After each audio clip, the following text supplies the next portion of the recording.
नमस्ते मित्रों, कथा निधि चैनल पर आपका बहुत बहुत स्वागत है। हमारी कहानी का नाम है तमाचा, जिसे लिखा है सुधा चौहान जी ने। तो चलिए कहानी शुरू करते हैं। साहिल जब घर लौटा तो उसने अपनी माँ को भरी दोपहर में किचन में खाना बनाते देखा। बहुत ज्यादा गर्मी थी और माँ पसीना पोंछते जा रही, किचन में काम करती जा रही थी। वह गुस्से में उबलता हुआ सीधा अपने कमरे में पहुंचा। काजल, काजल, कहाँ हो तुम? काजल बेड पर लेटी हुई थी। साहिल की आवाज़ सुनकर उठकर बैठ गई। क्यों, क्या हुआ साहिल? क्यों चिल्ला रहे हो? पहले ही मेरे सर में दर्द हो रहा है। अच्छा, बुखार तो नहीं है? दिखाओ मुझे। साहिल ने चिंतित होते हुए पूछा। नहीं, अब ठीक है। मैंने पैरासीटामोल ले ली थी और आराम करके सुकून में हूँ। अब मुझे ठीक लग रहा है। अच्छा, खाना नहीं बनाया तुमने? मम्मी बोल रही थी कि मैं बना लूँगी, तू आराम कर ले। तो उन्होंने बना ही लिया होगा। लेकिन काजल, मम्मी की भी तो अब तबीयत खराब रहती है। उनके घुटनों में कितना दर्द रहता है। तो तुम क्या कहना चाहते हो साहिल? ऑफिस से आते ही मेरे पीछे पड़ गए हो, जैसे कि मैं नाटक कर रही हूँ बीमार होने का, और नाटक करते हुए मम्मी से काम करवा रही हूँ। देखो काजल, मैं ये नहीं कह रहा कि तुम नाटक कर रही हो, पर तुम्हारी तबीयत तो हर दूसरे दिन खराब हो जाती है। ऐसा क्यों होता है? मुझे नहीं पता साहिल, तो पता करो। ऐसे नहीं चलेगा काजल। अच्छे डॉक्टर से अपना इलाज करवाओ। आज ही शाम को ले चलूंगा तुमको डॉक्टर के पास। कि तभी साहिल की मम्मी शारदा जी आ गई। क्या हुआ बेटा? तुम बहू को डांट रहे थे? नहीं माँ, बस ऐसे ही। ये लो चाय, बहू के लिए अदरक वाली, इससे बहू को आराम मिलेगा। मम्मी, आप क्यों चाय बना ली? काजल बना लेती। अरे बेटा, काजल बहू की तबीयत ठीक नहीं है, अभी इसे आराम की जरूरत है। चल तू हाथ मुंह धो ले, हम सब साथ में खाना खाने बैठते हैं। मम्मी, आप समय से दवा तो लेती रहते हैं ना अपनी, और आप ये घर की चिंता मत किया करो। आपका बेटा बहू है तो सही घर संभालने के लिए। शारदा जी के कमरे से बाहर जाने के बाद साहिल नहाने के लिए बाथरूम चला गया। वो अपनी पत्नी काजल की इन हरकतों से तंग आ चुका था। काजल का हर दूसरे दिन यही लगा रहता था। वह बीमारी का बहाना करके अपने कमरे में पड़ी रहती और अपनी सास को घर के काम में लगाए रखती। खुद तो बेड पर लेट जाती। बूढ़ी माँ बीमारी में भी काम करते करते थक जाती, पर उफ तक न करती। साहिल घर में कलह करना नहीं चाहता था। वो काजल को समझाता, पर वह बात को उल्टा घुमाकर झगड़ने बैठ जाती। पर अब पानी सर से ऊपर उठने लगा था। साहिल बड़ी उलझन में था कि अब क्या करे। ऐसे ही कुछ दिन और बीत गए। एक दिन साहिल कार में बैठा सड़क से गुजर रहा था। उसने अपनी सास और सलहज को जूस की दुकान पर खड़े देखा। उसने तुरंत कार रोकी और उनके पास में पहुंच गया। अरे मम्मी, आप दोनों यहाँ? हाँ बेटा, मेरी तबीयत थोड़ी ठीक नहीं थी तो दवाई लेने आई थी। अब इस गर्मी में चक्कर भी आ रहे थे, तो बहू मुझे जूस पिलाने के लिए यहाँ लेकर आ गई। और बताओ दामाद जी, समधन जी कैसी है? बेटी काजल से तो हर रोज बात हो जाती है। समधन जी के घुटने में दर्द है और बाएं पैर को तो सूजन भी आ रही है। ध्यान नहीं रखती क्या वे अपना, या ज्यादा चलना फिरना कर रखा है चालू उन्होंने? उनसे कहना बेटा आराम किया करे। अब मम्मी को आराम कहाँ से मिले? साहिल की आवाज में चिड़चिड़ापन आ गया, जिसे काजल की मम्मी और भाभी दोनों ने समझ लिया।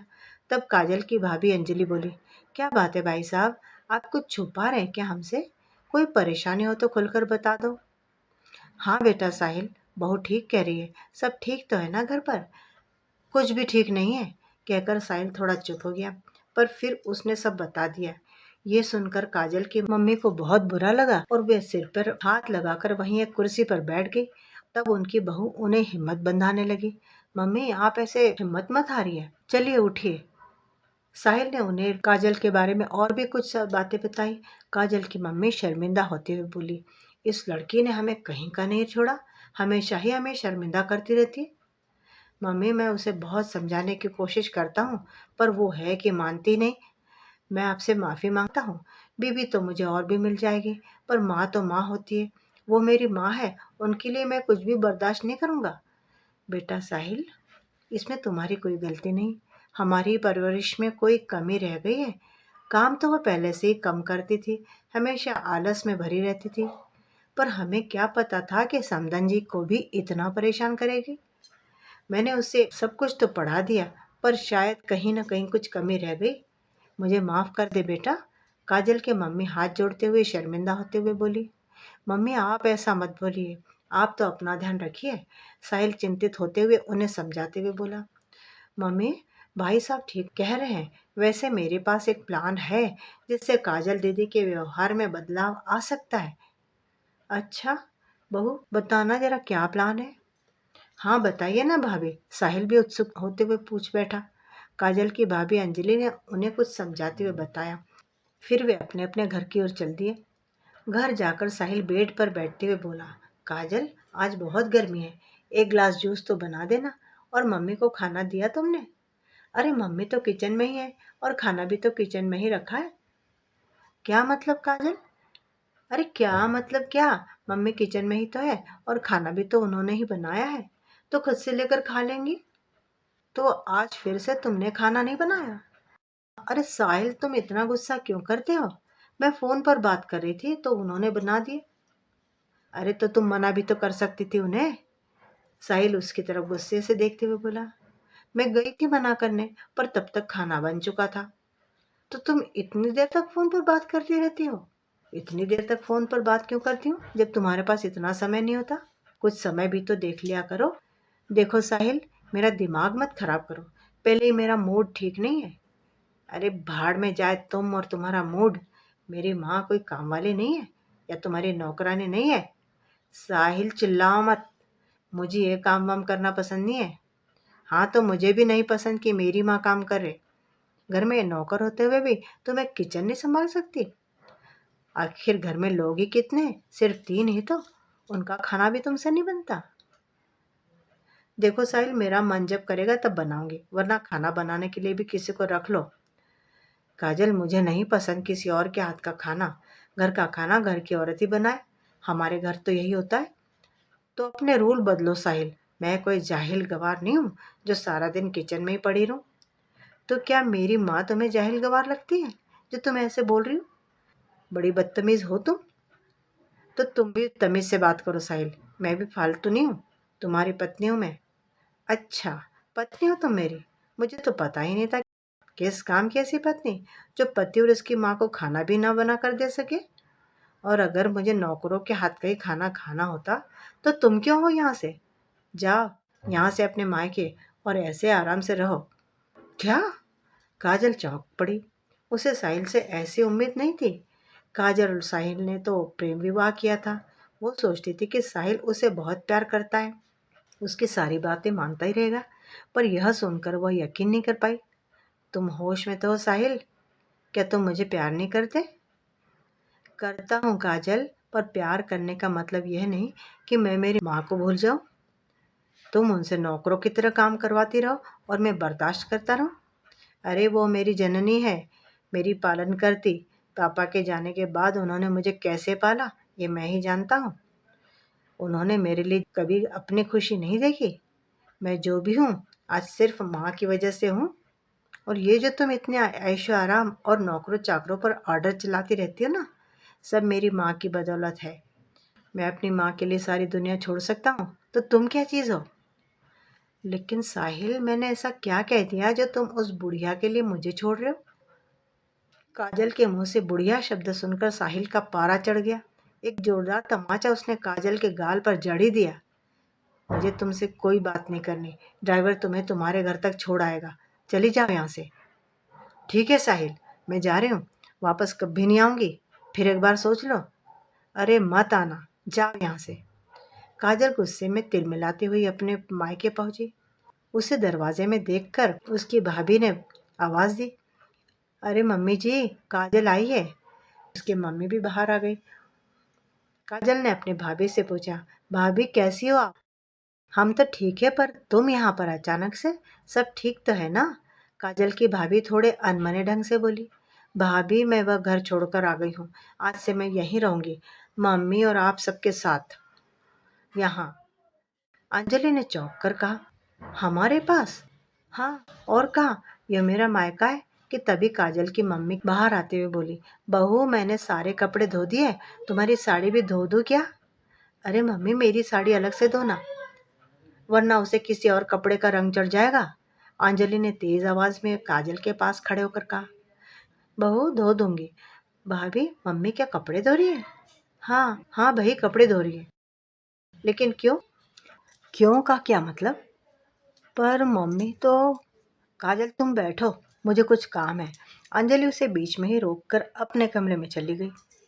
उसने काजल को पानी तक के लिए भी नहीं पूछा। अरे काजल बेटी, तू कब आई? बस अभी आई हूँ मम्मी। लेकिन आप कपड़े क्यों धो रही है? आपकी तो तबीयत खराब थी ना? अरे बस वैसे ही बेटी, तेरी भाभी के सर में दर्द था तो मैं ही धो रही थी। अच्छा, मुझे तो नहीं लगा, ठीक ठाक तो दिख रही थी भाभी। अरे छोड़ बेटी ये सब बातें और बता, तेरे ससुराल में सब कैसे हैं? समधन जी, दामाद जी सब कुशल तो हैं? हाँ मम्मी, लेकिन मैं वो घर छोड़कर आई हूँ। काजल बेटी तू क्या कह रही है? तेरा दिमाग तो खराब नहीं हो गया? ऐसे कोई अपना घर छोड़कर आता है क्या? लोग क्या कहेंगे? मम्मी अब आप मत शुरू हो जाना, मैं बहुत थक गई हूँ। भाभी से कहो मुझे एक गिलास जूस बनाकर दे दे, फिर थोड़ा आराम करूँगी। काजल बेटी, जूस तो तू खुद ही बना ले। मम्मी आप दोपहर का खाना बना लेना, मैं कुछ देर के लिए बाहर जा रही हूँ। काजल की भाभी तभी अपने कमरे से बाहर आई और कंधे पे अपने पर्स टांगते हुए बोली, ठीक है बहू, मैं बना दूंगी। भाभी खाना बना कर जाइए ना बाहर। क्यों? मम्मी है ना घर पर, खुद से बना लेंगी, कहकर अंजलि घर से बाहर निकल गई।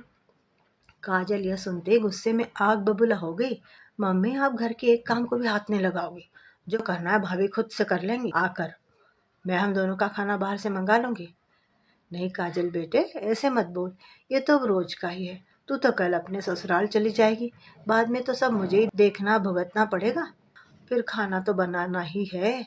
अब इस उम्र में होटल का खाना पेट के लिए ठीक नहीं है। तो ठीक है मम्मी, तुम आराम करो, मैं बनाती हूँ खाना। ठीक है, आज तो कम से कम आराम मिलेगा तुमको। लेकिन बेटी तू यहाँ आ गई कहती है घर छोड़ के। संदन जी के घुटनों में तो दर्द रहता है, पता नहीं बेचारी कैसे कर रही होंगी सब। माँ की बात सुनकर काजल थोड़ी देर के लिए तो सहम गई। वो सोच में पड़ गई कि वह भी तो वही करती है जो उसकी भाभी कर रही है। एक दिन में उसे भाभी के काम देखकर कैसा लगा? बहुत बुरा लग रहा था ना उसे तो। फिर साहिल को यह सब रोज रोज देखकर कितना बुरा लगता होगा। काजल अब मन ही मन सोच में पड़ गई। फिर वह खाना बनाने लगी। तभी उसकी भाभी घर पर आ गई। क्या बनाया मम्मी? मम्मी क्या बनाया है? खाना तो काजल ने बनाया है बहू, पता नहीं क्या बनाया है। क्या? अरे जो लड़की अपने घर की रसोई में कदम तक नहीं रखती, उसे किचन में कैसे भेज दिया आपने? सारे राशन पानी का कबाड़ बना देगी वो। ऐसा क्यों बोल रही हो भाभी? बनाना आता है मुझे खाना। और भाभी, आप इतना कैसे बदल गई? आप तो माँ की कितनी सेवा करती थी, फिर अचानक ऐसा क्या हो गया जो आप इस तरह से माँ के साथ बर्ताव कर रही हो? अच्छा, मैं क्या इस दुनिया में अकेली ऐसी हूँ? भाभी मैं भैया से आपकी शिकायत कर लूँगी, देख लेना। अरे कर लेना, आते ही घर में कलह करना शुरू कर दिया तूने। अपना घर तो संभलता नहीं काजल। और और फिर वो मुझे क्या बोलेंगी? जब उनकी बहन ऐसा व्यवहार कर सकती है उसके ससुराल में, तो मैं भी तो कर सकती हूँ। भाभी ने काजल की तरफ देखते हुए तेज आवाज में कहा। भाभी आपसे किसने कहा? क्यों? मुझे नहीं पता क्या? क्या मैं अंधी हूँ? सारा दिन तुम फोन पर लगी रहती हो। जिस दिन से शादी हुई है यही तो कर रही हो तुम साहिल भैया की मम्मी के साथ। बीमारी का बहाना करके पड़ी रहती हो और मुझे सिखा रही हो कि ये मैं क्या कर रही हूँ। तुम तो अपने ससुराल में ऐशो आराम से रहो, तुम अपनी सास से सारा काम कराओ और मैं यहाँ तुम्हारे मायके में तुम्हारी माँ की सेवा करूँ। जब तुम अपनी सास का ध्यान नहीं रख सकती, सास से सारा काम करवा सकती हो, तो क्या मैं अपनी सास से काम नहीं करवा सकती? प्लीज भाभी आप ये क्या कह रही हैं? क्यों काजल, जब तुम्हें आराम पसंद है तो क्या मैं आराम नहीं कर सकती? ये सब मैंने तुझसे ही सीखा है ना नंदरानी। और अगर मम्मी नहीं कर सकती तो अपने भैया से कहो कि नौकर रखे। अरे हाँ, लेकिन तुम्हारे भैया तो ये भी नहीं कर पाएंगे क्योंकि उनकी कमाई कोई साहिल भैया जितनी है क्या जो घर में नौकर चाकर लगा कर रखे। मैं अकेली सारा काम नहीं करने वाली, मैं कोई नौकरानी नहीं हूँ इस घर की। काजल अपनी भाभी के मुंह से ये सब बातें जो वो अपने पति को कह चुकी थी सब सुनकर सहम गई, अचकचा गई। उसे अपनी गलती का भी एहसास हुआ कि उसके पति पर क्या बीती होगी जब वह अपने सास से काम करवाती थी। उसकी सास कितना दर्द बर्दाश्त करती होगी। घुटनों में दर्द होने के बावजूद उन्हें घंटों घंटों किचन में खड़े होकर काम करवाती थी वह। काजल को अपनी गलती का एहसास हुआ तो भाभी से माफ़ी मांगने लगी। भाभी, जो गलती मुझसे हुई वो गलती आप मत कीजिए प्लीज़। मैं आज ही अपने घर जाऊंगी और वहाँ जाकर अपने पति और मम्मी जी से माफ़ी मांगूंगी। मैं किसी को भी शिकायत का कोई मौका नहीं दूंगी। पर मेरी मम्मी के साथ ऐसा मत करो तुम। काजल सिसक सिसक कर रोने लगी। कुछ देर ऐसे ही खामोशी छाई रही। काजल रोती रही। तभी काजल का भाई विवेक घर पर आया। देखती काजल अपने भाई से लिपट कर रोने लगी। अरे काजल चुप हो जा मेरी बहन। काजल की मम्मी भी उठकर उसके पास आई और उसे समझाने लगी। काजल मेरी बच्ची मेरी बात सुन। बहू मुझसे कोई काम नहीं करवाती। वो तो खुद ही सारा दिन मेरी सेवा करती है और खुद से सारे काम करती है। काजल की मम्मी ने काजल को पानी का गिलास हाथ में देते हुए ये बात बोली और आगे कहा, यह सब हमने तुझे समझाने के लिए किया। मैंने तुझे बहुत समझाया पर तू तो मानती नहीं। बेटी, एक नेक बेटा यह कभी बर्दाश्त नहीं करेगा कि उसकी बीमार माँ काम करती रहे और पत्नी आराम करती रहे। तूने प्यार किया और प्रेम विवाह किया। हमने तेरी शादी में कोई मनाही नहीं की क्योंकि दामाद जी और समधन जी बड़े अच्छे हैं। वहाँ तुझे कोई परेशानी है नहीं, परंतु तू ही उन्हें दुख दर्द देने लगी, उनके दुख दर्द का कारण बन गई। अपने घर में अपने आप आग लगाने लग गई तू। बेटी, साहिल उन लड़कों में से नहीं है जो शादी करके बीबी के पल्लू से बंध जाए और अपनी माँ को भूल जाए। वो तुझे छोड़ देगा मगर अपनी माँ को कभी नहीं छोड़ेगा। उसने यह बात मुझे खुद बोली है। तभी काजल की भाभी अंजलि ने किसी को फ़ोन किया। काजल को बड़ा पछतावा हो रहा था। वह अपनी माँ से भी माफ़ी मांगने लगी। मम्मी, आगे से ऐसी गलती मैं कभी नहीं करूँगी। ऐसा कोई व्यवहार नहीं करूँगी जिससे तुम लोग शर्मिंदा हो जाओ। उनकी ये बातें चली रही थी कि तभी काजल का पति साहिल भी वहाँ पहुँच गया। काजल की भाभी ने फ़ोन करके उसे ही बुलाया था। साहिल को देखकर काजल की नज़रें एक अपराधी की तरह शर्म से झुक गईं। साहिल ने उसके आंसू पोंछे और उसे अपने गले से लगाते हुए समझाया, मैं जितना प्यार तुम्हें करता हूँ काजल, उतना ही अपनी माँ से भी करता हूँ। मुझे माफ़ करना। मम्मी और भाभी के साथ मैं भी मिला हुआ था। काजल, काम करने से किसी स्त्री की इज्जत कम नहीं होती है, बल्कि घर में काम करती हुई स्त्री हमेशा अच्छी लगती है और उसकी इज्जत बढ़ती है। शरीर भी अच्छा रहता है। काम करने से थकावट के बाद जो सुकून मिलता है वो खुशी भरा होता है। मैं ये नहीं कहता कि तुम आराम मत किया करो या अपनी सहेलियों से बातें मत करो, पर समय देख कर बात करो। तुम अपने कर्तव्य का पालन किया करो और मैं भी तुम्हारे प्रति अपने कर्तव्य नहीं भूलूंगा। मम्मी जी, भाभी जी, आप दोनों मुझे भी माफ़ कर दीजिए।